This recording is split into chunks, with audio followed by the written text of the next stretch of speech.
Functions of blood, blood के functions देखते हैं, क्या क्या कार्य करते हैं ब्लड शरीर में। 1. Blood carries oxygen from the lungs to different parts of the body. पहला, ब्लड जो है लंग्स से डिफरेंट पार्ट्स ऑफ बॉडी तक ऑक्सीजन को कैरी करने का कार्य करता है। Number 2, blood carries carbon dioxide from the body cells to the lungs for breathing out. Blood oxygen को लंग्स से बॉडी के अलग अलग पार्ट्स तक कैरी करता है, और दूसरा, ब्रीथिंग आउट के दौरान कार्बन डाइऑक्साइड को बॉडी के सेल्स से लंग्स तक ट्रांसफर करने का कार्य ब्लड करता है। Blood carries digested food from the small intestine to all the parts of the body.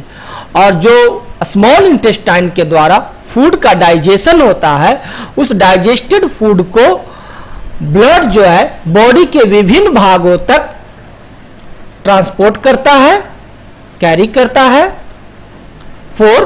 Blood carries hormones from the endocrine glands to different organs of the body where they are needed. और blood जो है वो hormones को endocrine gland से अलग अलग organs तक, body के ऑर्गन्स तक कैरीज करने के कार्य करते हैं।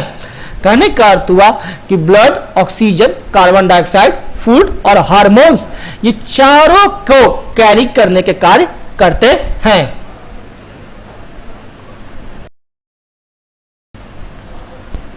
Functions of blood.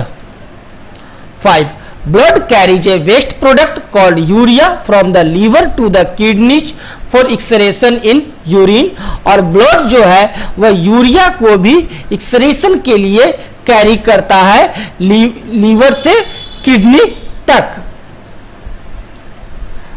6. Blood protects the body from diseases. This is because white blood cells kill the bacteria and other germs which causes disease.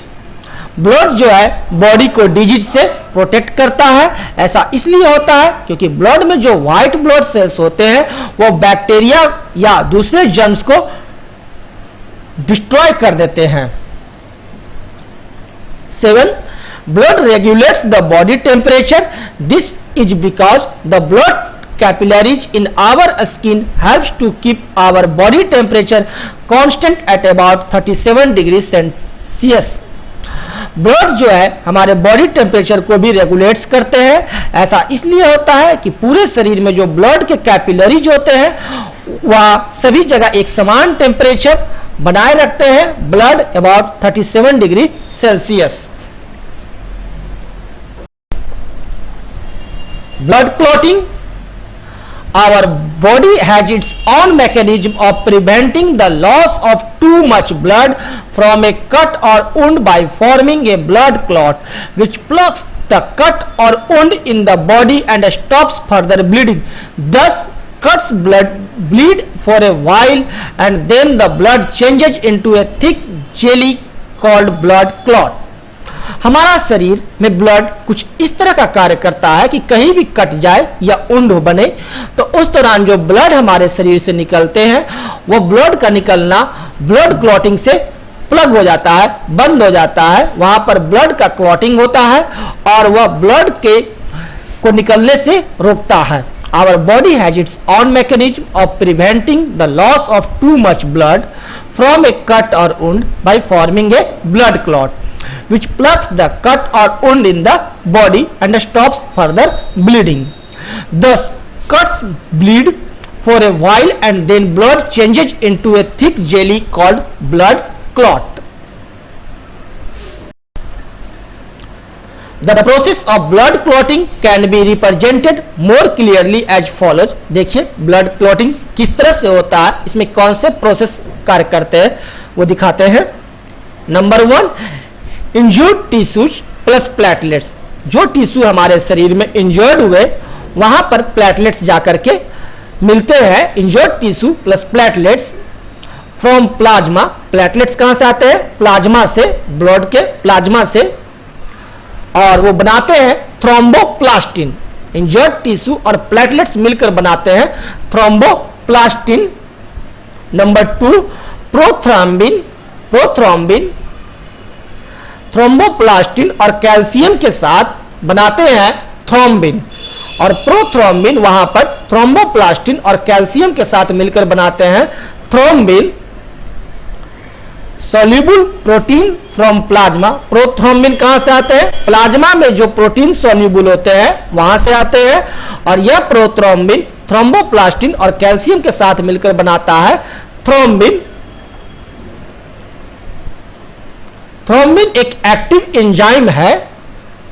Third, fibrinogen soluble protein from plasma, यह भी plasma में मौजूद होता है। Fibrinogen जो thrombin के साथ मिलकर के बनाता है फाइब्रिन।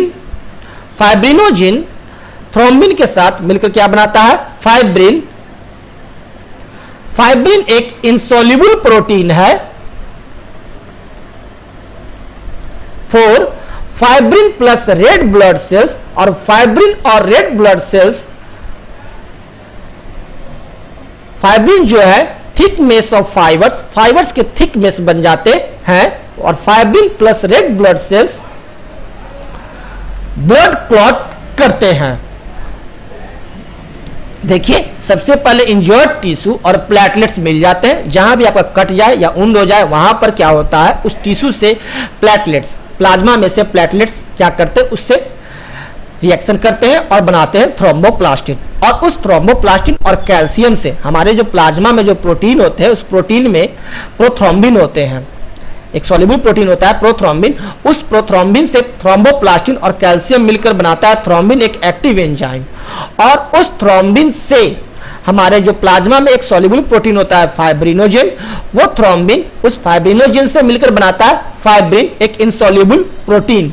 यह फाइब्रिन आपको रेशे की तरह होता है, जो कि रेड ब्लड सेल से मिलकर के बनाता है ब्लड क्लॉट, और ब्लड का क्या करता है? क्लॉटिंग करता है, ब्लड को जमा दिया। RBCS elongated in fibrin।